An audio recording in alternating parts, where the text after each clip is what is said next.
Olá, seja muito bem-vindo ao Pensar Muda Tudo, teu podcast que fala sobre culturas, o mundo organizacional e como você impacta nesse universo. E nós estamos aqui na 3ª temporada, falando sobre diversas culturas e vamos impactar você de alguma maneira. Sou a Feleite, fundadora da Mandacaru Think, esse podcast pertence a Mandacaru e hoje eu estou aqui com ela, Ariane Abdala, a escritora de Um Gole Só, jornalista. É uma pessoa que eu conheci desde 2010. Nós trabalhamos juntas na Editora Globo. A nossa vida nunca se desconectou. E, claro, um dia eu estava aqui pensando como trazê-la, em que momento ela vai participar aqui com a gente. E chegou esse dia. Ari, seja muito bem-vinda ao Pensar Muda Tudo. Derrame sobre nós aqui um pouquinho sobre você, para que as pessoas também possam ter o prazer de te conhecer. Legal, Fê. Obrigada pelo convite. Estou muito feliz de estar aqui. Bom, eu sou jornalista de formação e de carreira, né? Eu fui 12 anos repórter de revista, foi onde a gente se conheceu na Época Negócios. Eu fui antes da Trip por 8 anos, depois 4 anos da Época Negócios, na Editora Globo. E já faz 10 anos que eu saí para empreender. Acho que eu sempre tive um perfil empreendedor, eu fui entendendo isso com o tempo. O trabalho de jornalista em revista é muito solitário, né? Assim, você... No bom sentido, eu quero dizer, você acaba tendo as suas fontes, indo para a rua, construindo as suas reportagens, e são empreendimentos que você constrói. Então, eu fui percebendo com o tempo que essas relações que eu construía, esses trabalhos, o efeito que eles tinham na vida das pessoas também que liam e que às vezes eram as que davam entrevista também, se viam ali retratadas, também se transformavam de alguma forma, também paravam para refletir, né? Transformava é um pouco exagerado. E aí eu comecei a pensar o que eu poderia fazer para continuar praticando o jornalismo, para continuar praticando as coisas que eu gostava e acredito e faço bem, fora do ambiente de redação. Porque as redações estavam passando por uma certa crise, né? Ainda transformação, exatamente. De formato, e eu ia vendo que exatamente daquele jeito que eu fazia e gostava de fazer, com calma, profundidade, construindo relações de longo prazo, era cada vez mais difícil de sustentar. E foi aí que eu criei o Ateliê de Conteúdo, que é uma empresa que ajuda as pessoas a escreverem seus livros e outras narrativas. E, no paralelo, eu empreendi a minha carreira autoral em livros. Então, assim como eu fazia as reportagens para as revistas, eu escrevi o De Um Gole Só, agora estou terminando um segundo livro, reportagem sobre outra empresa. E tiveram outros no caminho, mas esses são, né, os mais emblemáticos. Então, eu tenho essa carreira autoral em que eu escrevo, eu me exponho, eu pesquiso, eu trabalho como jornalista e tenho a faceta empresária, empreendedora, que presta esse serviço de ajudar as pessoas e as empresas a se comunicarem melhor. E em função de todo esse mergulho que você mesmo como repórter já fazia dentro do mundo das organizações, cobrindo economia, cultura, e de uma certa maneira, quando você cobre economia e cultura, a gente cobre comportamentos humanos, decisões humanas, lentes humanas, seus desafios, os seus perrengues, como tudo isso afeta o mundo. A gente trabalha 12 horas, enfim, se eu não me engano, a gente passa muito mais da nossa metade de vida dedicada à vida de trabalho. Então, quanto de nós é constituído pelas relações de trabalho, quanto das relações de trabalho são constituídas por nós. E depois que você escreveu De Um Gole Só, eu lembro que eu estava ansiosa para ter, porque a cultura que você cobriu da Ambev é uma cultura muito emblemática, e eu tinha muita curiosidade para entender sobre suas lentes, uma profissional muito ética, idônea. Então, você ouvir sobre uma empresa muito livre de vieses, também é muito raro você ter acesso a conteúdos assim. Então, essa é a razão que eu sempre quis trazer você para cá. E naturalmente, a minha primeira pergunta para ti, porque a Mandacaru trabalha com culturas organizacionais, sobre tudo que você já viu, já viveu, de coisas boas e coisas ruins. Se você tivesse que reescrever a definição do que é cultura organizacional, qual seria a sua definição? Nossa, só isso, né? Só uma isso. Perguntinha bem tranquila. E na época negócios eu cobria, né? Muito. Só um parênteses antes de eu responder sua pergunta. Quando eu fui da Trip para a época negócios, foi uma mudança grande e justamente o que os meus editores que você conhece queriam era que eu levasse esse olhar humano dos comportamentos, né?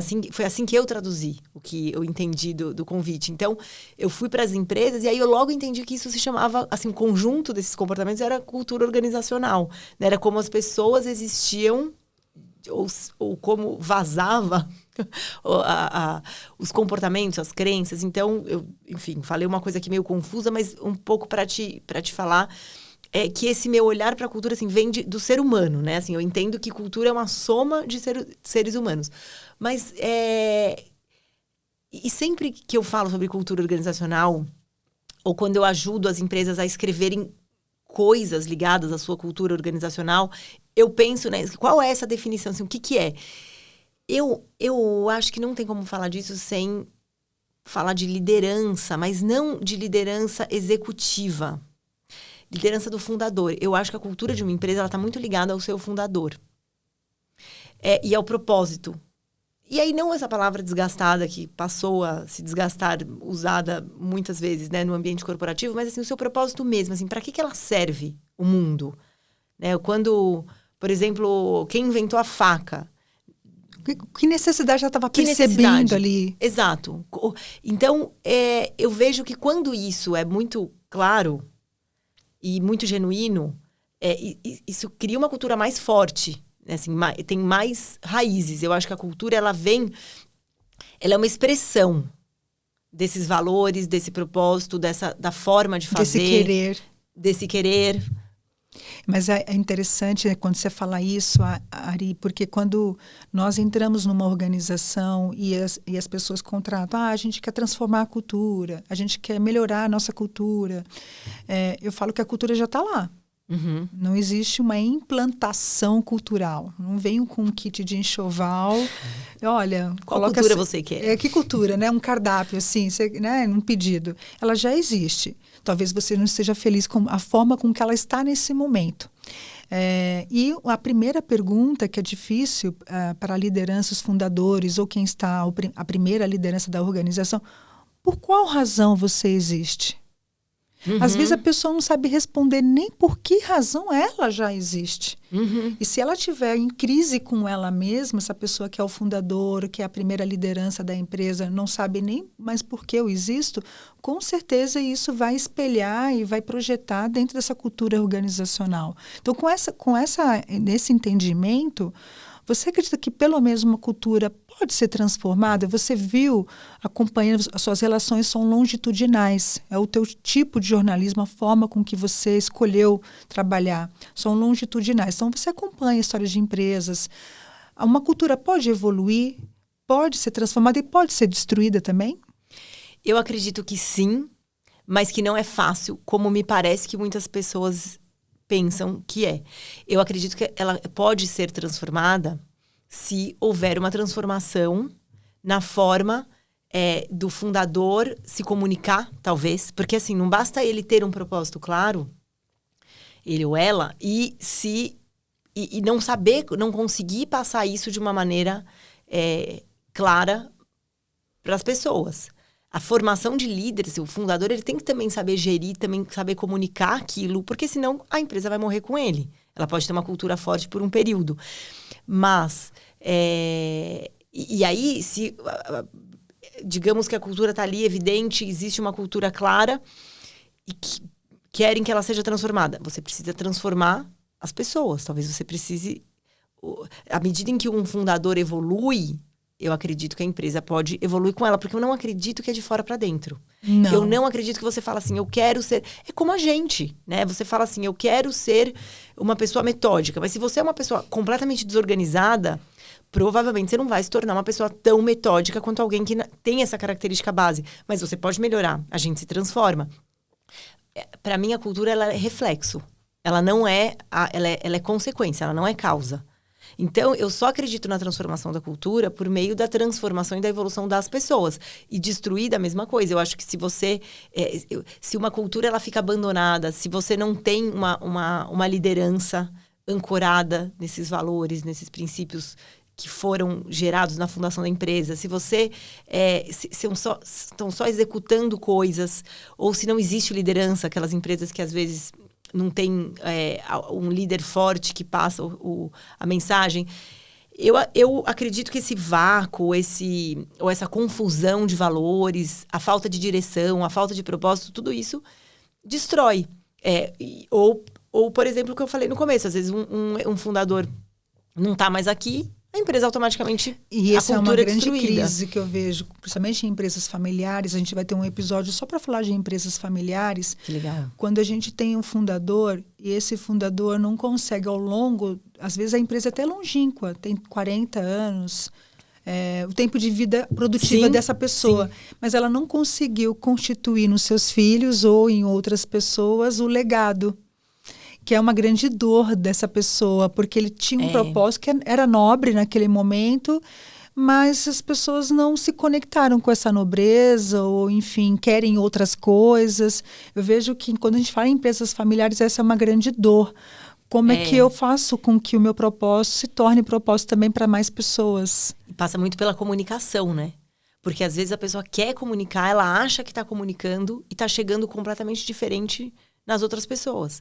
É claro que às vezes é o que você falou, a pessoa discorda, ou difere, ou quer outras coisas. Mas eu acho que, pelo que eu vejo, isso até nas entrevistas, muitas vezes o fundador se frustra por eu gostaria de estar passando, eu acho que eu estou sendo claro, mas isso não está chegando. Tenta explicar para quem está ouvindo, porque comunicação, assim como a palavra propósito, a palavra empatia, e são palavras tão importantes, tão significativas, e infelizmente esse populismo digital desgasta a palavra antes das pessoas entenderem e se aprofundarem nelas. A palavra comunicação dentro do mundo organizacional, também ela quando você fala em pesquisa de clima, quando a empresa não está bem numa pesquisa, 30% a 40% é dedicado a um problema sério de comunicação. Mas para quem está ouvindo, que é um fundador, é a liderança a board da empresa, como ela pode se comunicar melhor? Quais são os ritos de comunicação que ela pode implementar para garantir o entendimento das pessoas? Muito interessante, eu acho que é muito pertinente essa pergunta, porque, na minha opinião, a comunicação começa com a escuta, então com o silêncio. Então, a pessoa que é o fundador, que é a pessoa que tem até assim, a obrigação de comunicar o que ela quer para que a empresa avance, ela tem que primeiro ouvir e perceber, né? E ouvir não é só falar, me conte, estou ouvindo o que você está falando, mas são as pesquisas de clima, é dar espaço genuíno, sincero, para que as pessoas possam se expressar, possam falar. É ler o que não está sendo dito. É ter talvez uma coisa que eu acho muito interessante, que eu já vi em poucas empresas, é você ter como se fosse um ombudsman. Alguém de confiança da liderança, que tem a confiança dos funcionários. Sim. E que consegue transitar nos níveis hierárquicos e levar de maneira não personificada, para não expor ninguém a uma situação ruim, mas os recados que são importantes, do que as pessoas estão pensando, do que as pessoas estão com medo, do que as pessoas acham, porque tudo isso, assim, não é importante para a estratégia da empresa, às vezes, saber o que as pessoas acham, mas elas estão trabalhando com aquele achismo ocupando a cabeça delas, e isso está se expressando, isso está virando parte da cultura.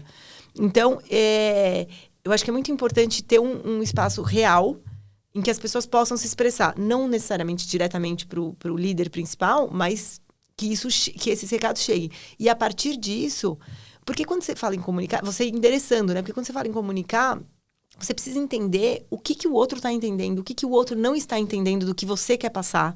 Eu já ouvi várias vezes que a comunicação, de especialistas nessa área, né? Que a comunicação é a responsabilidade de quem comunica. Que está escrito, a gente vê até uns postzinhos engraçados. Eu falo, eu sou responsável pelo que eu falo e você é responsável pelo que você escuta. Eu falo, um líder que pensa assim já não deveria estar na posição de liderança. Eu preciso garantir que essa mensagem chegue na minha intenção o máximo possível. Preciso checar se escuta, preciso recapitular, preciso catequizar no sentido de repetir quantas vezes forem necessárias em canais diferentes. E tem os desafios, porque hoje, até coloquei para você, a gente está trabalhando com 4 gerações diferentes dentro da organização. Cada ser humano já escuta diferente. Se eu tiver de manhã, eu acho que eu escuto diferente. Se eu tiver de noite, minha escuta já é outra. Se eu tiver com um hormônio X mais atuante no meu cérebro, eu já vou ter uma escuta. Com esse hormônio em baixa, já vou ter outra escuta. Então, biologicamente, a geração, tudo isso interfere em várias camadas essa escuta. E quem está liderando precisa compreender esse esforço. Sim. As pessoas não querem também ter esse esforço. E é claro que a gente não controla 100% o que o outro vai ouvir. Sim. Porque o outro vai ouvir também, como você falou, com seus ruídos. Com seus ruídos, com o seu repertório, com as suas experiências. Sim.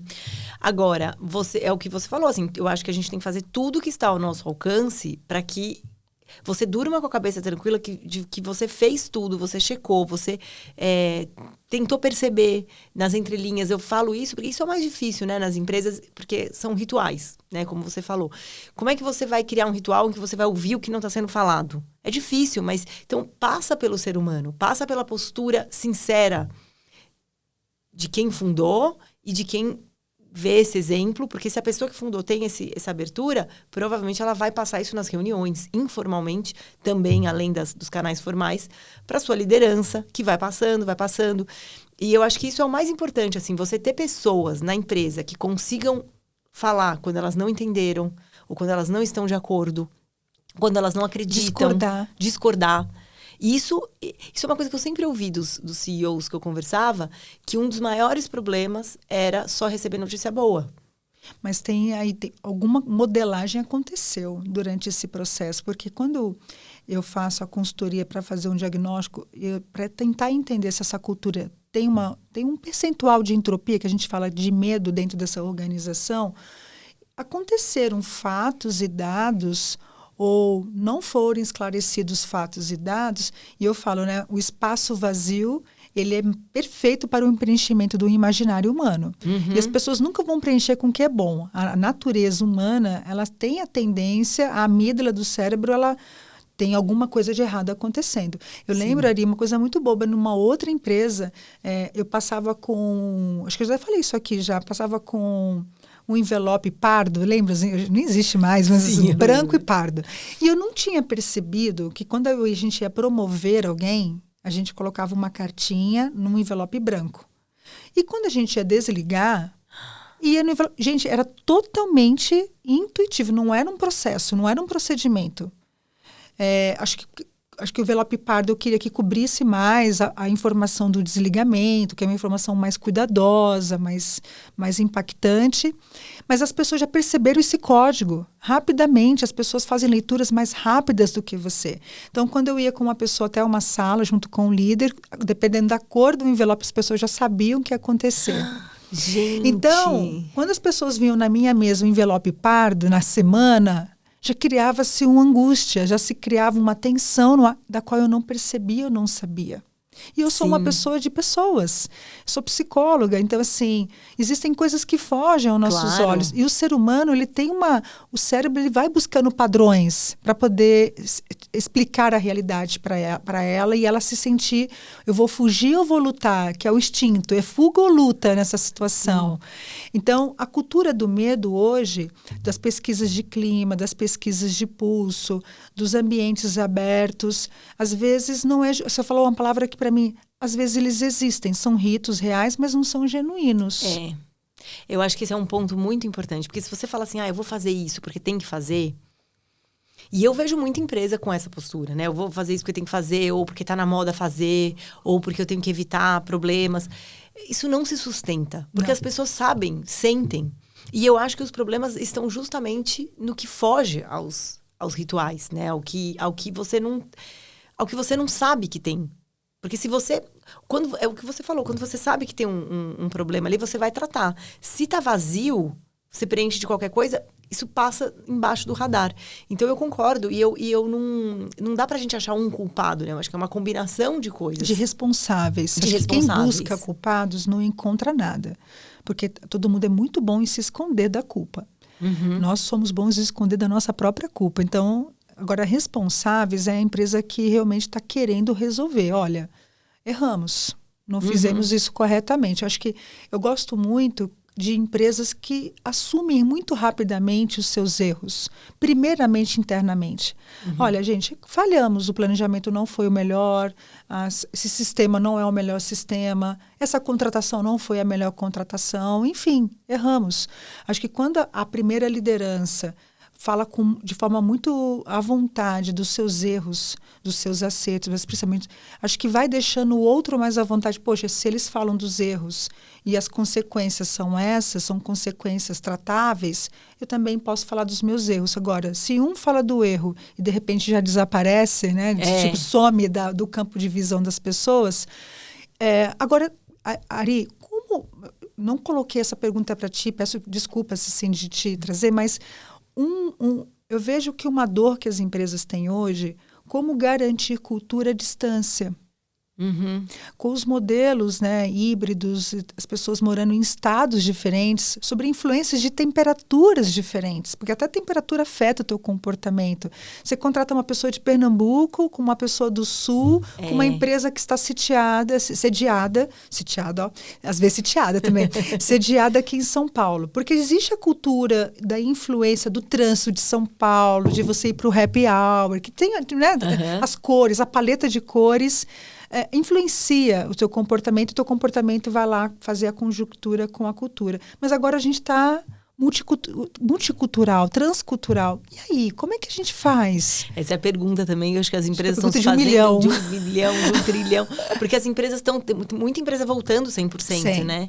Acho que a cultura acabou sendo um decisor para esse retorno? Eu acredito que sim, acho que um decisor importante. Porque as pessoas falam muito do cafezinho, né? Eu ouço muito isso. A conversa tola. A conversa, você resolver as coisas rápido, a agilidade. Quando não você tem alguém uma sentado agenda do seu lado. Você não tem que mandar um e-mail, você não tem que pedir uma reunião.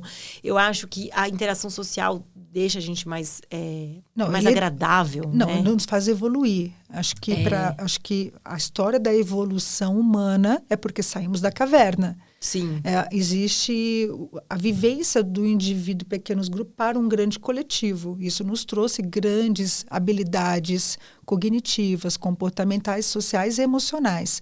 Sim. Não é à toa que depois da pandemia, nossos indicadores de transtornos mentais cresceram absurdamente. Sim. E em grupos muito jovens, que são os novos entrantes. Sim. Então, as pessoas estão nesse lugar muito doentes. Então, o que eu vejo das empresas que ficaram mais saudáveis à distância, mas é uma percepção empírica e nem um pouco científica. São as empresas que têm uma cultura mais empreendedora de alguma forma, em que as pessoas se sentem mais livres, em que as pessoas têm mais autonomia e também mais responsabilidade. Que não precisa ter tanto essa fiscalização, que já estão acostumadas a trabalhar de maneira assíncrona, então empresas que têm escritórios em outros lugares do mundo.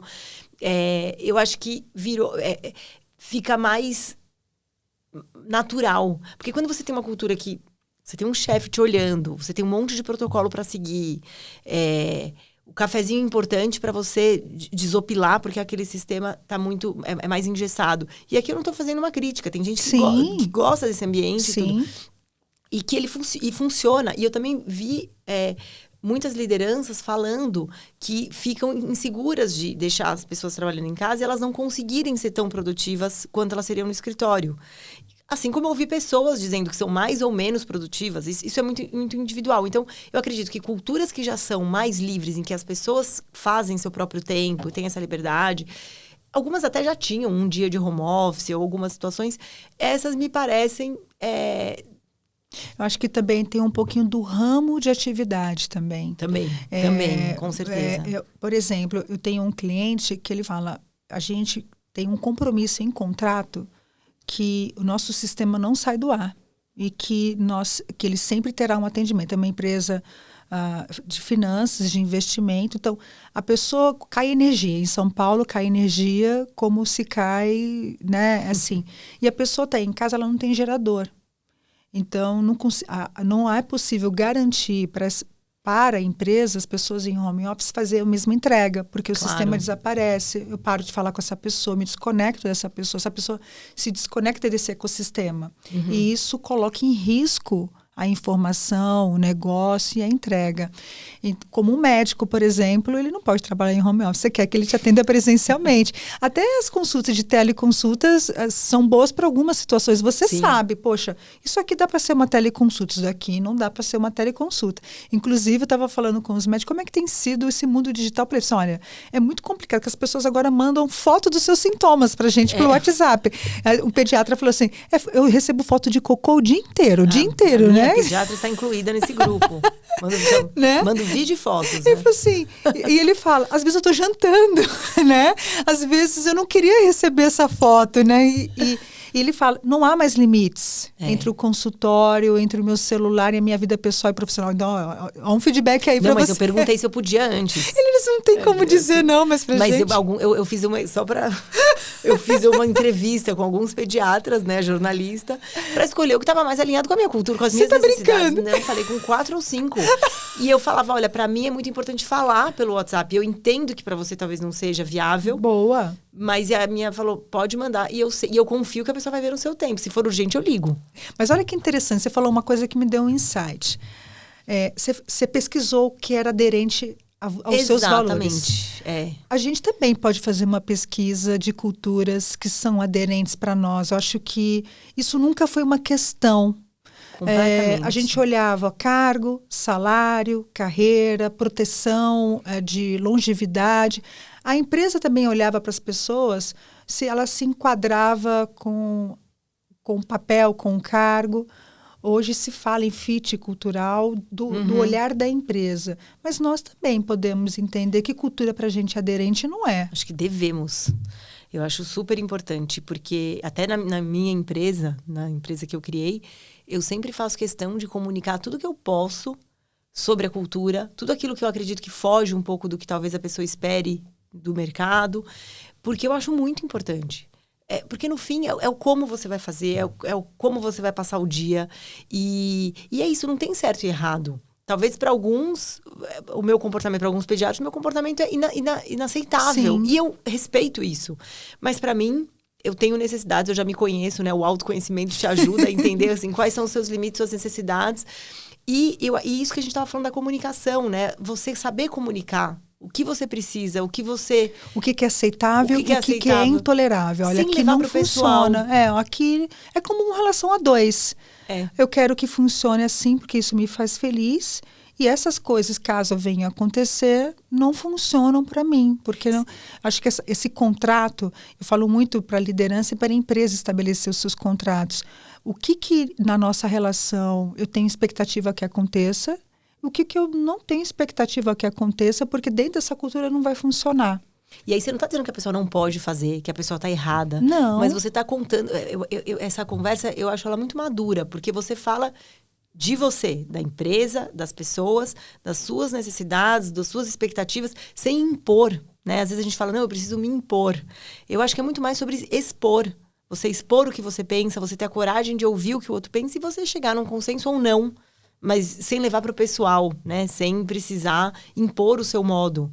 Você não vai mudar uma empresa. Agora, se ela tem mais características aderentes ao seu estilo culturalmente, talvez dê para você fazer algumas concessões. E podem ter ciclos nessa mudança. Por exemplo, né? Hoje nós somos mães, mas quando nós não éramos mães, algumas coisas culturais funcionavam bem para a gente, do nosso ritmo de trabalho não ofendia, não era ofensivo. Mas quando você se torna mãe, as necessidades já se dividem diferente. Você se posiciona, você se transforma. Então já tem coisas que não fazem mais sentido. Então eu acho que a gente vai passando por transformações, eu acho que novos acordos deveriam ser feitos. Assim como a empresa também vai se transformando e novos acordos precisam ser feitos. Acho que a gente não faz. Né? Também pode vir a evolução que você falou, né? Às vezes a empresa também vai mudando a sua cultura vai transformando a sua cultura a partir do que ela vai experienciando ali com os seus funcionários, né? Agora, queria falar um pouquinho, né, de um gole só. A Ambev, o grupo como um todo, ele ditou muitas coisas que hoje estão presentes em muitas organizações que nem são do segmento dos quais eles cobrem. A forma de pensar carreira, a forma de pensar resultado, pensar esforço, dedicação, compromisso, desempenho, altíssimo desempenho.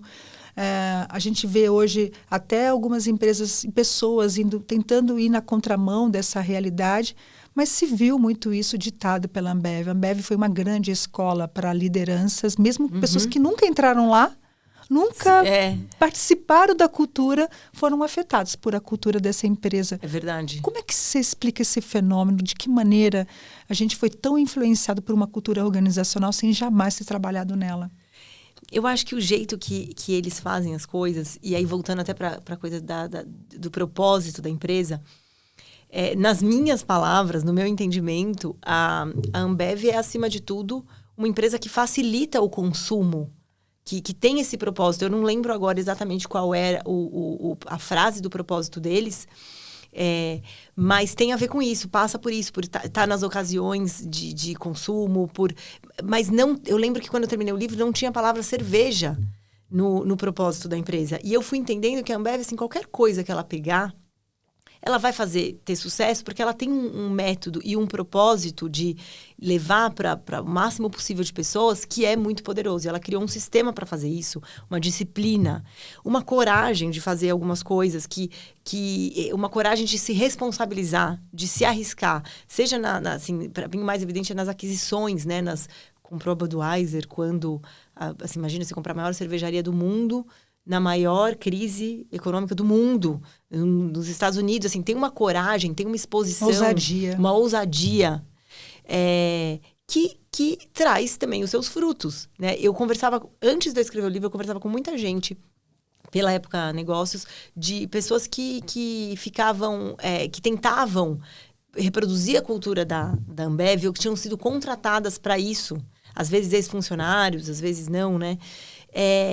E eu ouvi uma vez uma ex-executiva da Ambev falou: as pessoas querem o omelete sem quebrar os ovos, né? Usou essa metáfora. Que é muito real, e eu sempre me lembro disso, eu me lembrava muito durante a produção do livro. Porque é isso, eu quero o resultado da Ambev. É uma empresa bem-sucedida, é uma empresa que tem lucros crescentes, é uma empresa que olha para resultado, é uma empresa que as pessoas estão muito alinhadas, né? Você fala com as pessoas da Ambev, elas estão muito na mesma página, assim, a cultura é muito forte. Mas você não quer tomar o mesmo risco, você não quer... Você quer o corpo, mas não quer malhar. Exatamente. Então, eu acho que eles criaram e têm se adaptado, né? E têm evoluído. Passaram por uma grande transformação ali nos últimos anos, que eu acompanho à distância, mas eu vejo que foi desde a pandemia, assim, tiveram que rever muitos dos seus conceitos também, né? Nesse novo mundo, a transformação digital. E como eles são muito eficientes, é tudo muito grande, muito rápido, eu acho que eles conseguiram mudar coisas importantes. Acho que eles são um bom exemplo de evolução cultural mesmo. Não, é extraordinário. E aí é interessante, porque o que eu vejo que às vezes é nocivo para as outras empresas? Nem tudo que está aqui é aplicável para você. Uhum. Às vezes você pega ali e tenta pegar uma estrutura e fala assim, isso aqui vai caber no meu negócio, na minha cidade, no meu ramo de atividade. Não é porque coisas extraordinárias acontecem em outros lugares, em outras culturas e outras empresas, a gente pode até se inspirar. Eu acho que a gente tem que olhar para os erros, para aquilo que foi feito de incrível e falar, bem, vamos tentar entender o que é replicável. A gente vê muito essa questão do copiar e colar cultural hoje. A gente olha para o LinkedIn, a gente olha para o Glassdoor, as pessoas e tentam replicar essas métricas de sucesso sem achar que tem um processo por detrás disso. As pessoas não conhecem o bastidor. Quantas testagens foram feitas antes até dar certo? Como é que você vê hoje essas empresas que copiam e colam suas culturas? Não tem como, né? É como estilo. É a mesma coisa que eu falava, eu quero me vestir igual a Fernanda. Não tem, porque não tem sustentação. É o que a gente está falando. Se a cultura nasce de dentro e se ela precisa estar enraizada, não é sustentável. Você pode parecer alguma coisa, mas no primeiro problema, no primeiro erro que acontecer na empresa, a forma como você vai tratar os imprevistos vão revelar quem você é, né? No susto é que a gente se revela. Acho que isso é ótimo. Para mim, a cultura se revela nas crises. Aquilo que está escrito bonitinho na parede, os valores, tudo lá. Na hora que a parede cai, que eu preciso saber se aquilo está em pé nas pessoas. E se não for verdade, não vai estar. Se não for, se não tiver essa verdade da raiz, da mentalidade de quem fundou, tem até um livro, a Mentalidade do Fundador. Se você não tiver, se você não você não vai ter o que falar, porque daí não está em nenhum script, não está em nenhum book, não tá. Então, e isso me parece que a Ambev, eu vejo que a Ambev tem, né? Ela passou por muitas crises, muitas críticas, né? Até recentemente outra empresa do grupo que passou por todo um escândalo e o modelo foi questionado. E você vê que, assim, eles estão lá... Mantendo e também tentando transformar, tentando ter a humildade. Assim, nas minhas conversas eu vi muito isso. As pessoas têm a humildade de olhar e, claro que não todas, claro que não para tudo, mas me perguntavam muito dentro da própria Ambev. Assim, logo que eu lancei o livro, eu fui lá algumas vezes, eu falava com algumas pessoas. Eles queriam saber o que eu vi que não era legal. Sim, quais foram o seu olhar é de fora. E ao mesmo tempo eu estava com um olhar construtivo, eu não estava contra, né, querendo condenar. Então, acho que assim, você estudou, você está aqui, você está com uma disposição...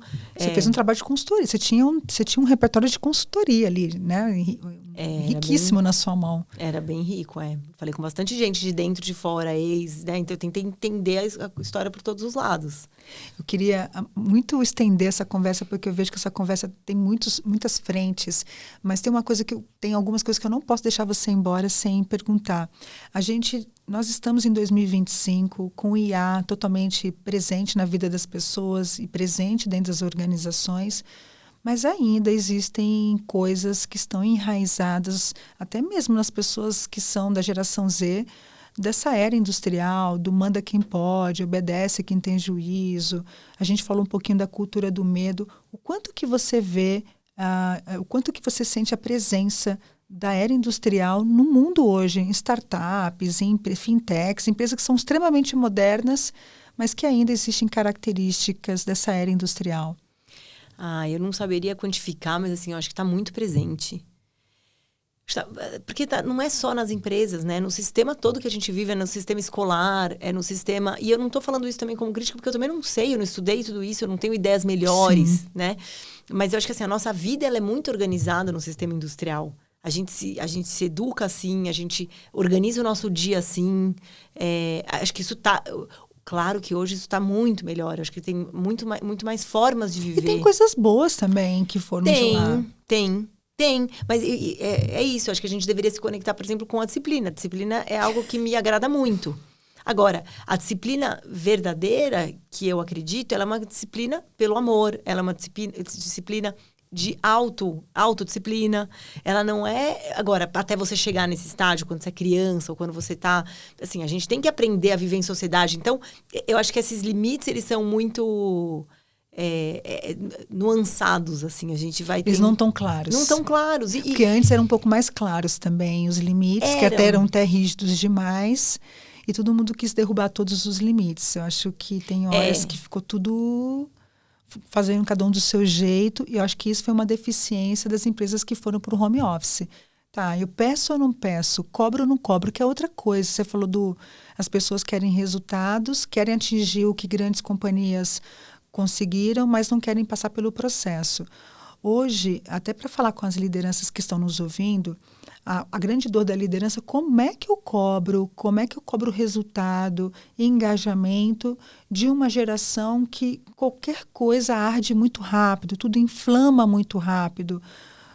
Como é que você tem visto isso, essa questão da cultura, liderança, novas gerações, que tem até essa questão do desligar. Eu estava lendo agora demissão por vingança. Eu falei, caramba, como é que a gente se contorce, né, e se adequa a essa realidade que nós estamos vivendo? Então, como? Minha palavra, comunicação. Eu acho que é se comunicando, porque, no fim, assim, a gente vai ter que aprender com essa nova geração. Eles têm muitas coisas boas, né, também para compartilhar com a gente. É muito diferente. O novo é sempre difícil. Assustador. Eu me vejo, né, com muita... Quando eu trabalho com pessoas mais novas, eu me vejo com dificuldade, às vezes, de entender da onde está vindo um pedido ou uma postura. Mas no momento em que eu entendo, talvez tenha uma outra forma de eu me comunicar. Então, eu acho que Acho que tudo isso passa muito pelas intenções, não só pelo comportamento. E isso é difícil porque você nunca sabe. Se a gente não sabe nem as nossas, às vezes, imagina você saber isso de outras pessoas. Então, a gente precisa... A comunicação, acho que nos aproxima disso, da gente conseguir ouvir o que tem por trás, o porquê. Porque quando você entende o porquê uma pessoa está agindo daquele jeito, às vezes ela está agindo de um jeito igual ao de outro. Mas os motivos são diferentes. Aqui, com aquele motivo, você consegue se conectar mais. Com aquele, não faz sentido para você. Isso facilita a conversa. Olha, isso não dá para tolerar por causa disso. Eu entendo que a comunicação, quando ela é usada de maneira responsável, de maneira... Irresponsável, eu digo assim, a gente se responsabilizando, a gente cuidando do que a gente está falando, você nunca vai ter controle de tudo, né? Eu tô aqui falando livremente com você, eu não sei como as pessoas estão ouvindo. Mas você quando você está falando de empresa, de cultura, você tem uma responsabilidade de estruturar pelo menos a base daquilo. E você ter um ponto para você voltar. Então, acho que quando a comunicação era clara, você consegue colocar na mesa e ver as diferenças. E o que aquela geração está contribuindo ou não. Por que acontece uma demissão por vingança. Talvez antes dela acontecer, você conseguir... Sim.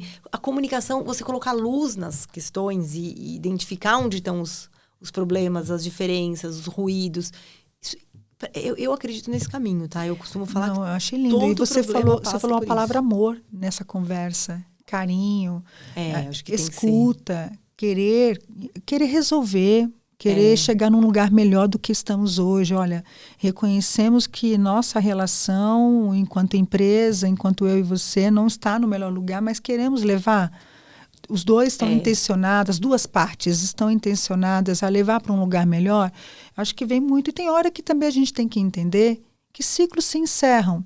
Sim. Às vezes a gente vai empurrando uma situação, tentando ter a vaidade, o orgulho de resolução, mas às vezes as coisas não têm solução mais porque elas finalizaram. E está difícil reconhecer e aceitar que elas finalizaram também. Uhum. Isso vai...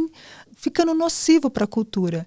Eu vejo, às vezes, muitas empresas, pessoas sentadas em cadeiras que elas não gostariam mais de estar lá, talvez não tenha coragem de finalizar por questões financeiras, medos do que vai acontecer comigo lá na frente, o que vão cobrar de mim, investiram. Empresas também que...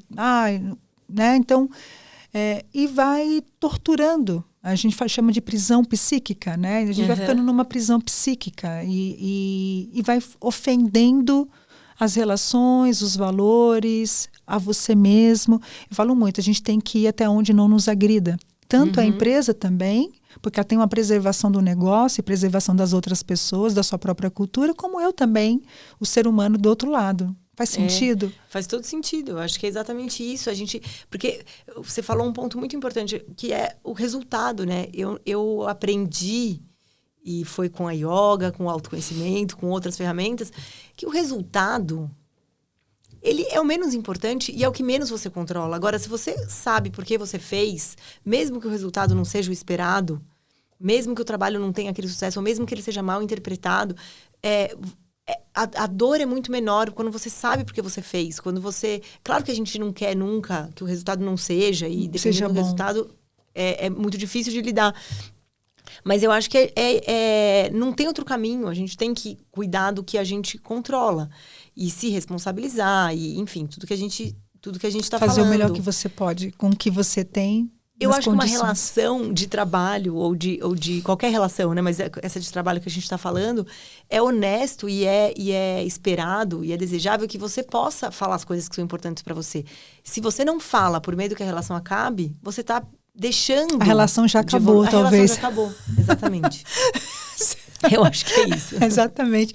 Nossa, Ari, o que você recomenda que as pessoas leiam, além da sua obra e tudo mais? Onde as pessoas podem buscar mais informações? Como as pessoas podem te encontrar? Como o ateliê pode ajudar as organizações, caso queiram? Olha, eu vou falar uma coisa talvez controversa para uma jornalista falar. Mas eu não vou recomendar leitura nenhuma. Eu acho que as pessoas... Porque tem muitas oferta. Sim. Acho que as pessoas deveriam escrever. Me contratar para ajudá-las a escrever. Tô brincando. Olha, quero. Mas de olhar para dentro. Acho que é fora, tem um monte de referência. Mas o que eu sinto é que se você não olha para dentro, você não vai saber o que tem fit com você. Então, com essa quantidade de oferta que a gente tem fora, o mais difícil é você parar em silêncio, você meditar, você ou ficar quieto, simplesmente, ou você pensar o que você pensa sobre um assunto que é importante para você, porque tem um monte de assunto que a gente tem opinião, que talvez a gente não precisasse ter opinião, mas alguns a gente deveria ter opinião, né? O que você falou da cultura, essa empresa faz sentido para mim? Por que não? Porque sim, escrever, listar. Então, esse eu acho isso muito mais produtivo nos dias de hoje do que a gente só ficar lendo, consumindo informações. Me encontrar deve ser muito fácil, né? Eu tô no Instagram, Ariane Abdala, com Bemudo, 2 L's e A gente vai no final. colocar na descrição. Tô no LinkedIn, meu e-mail é fácil de achar. Tô na Amazon. Tô na Amazon.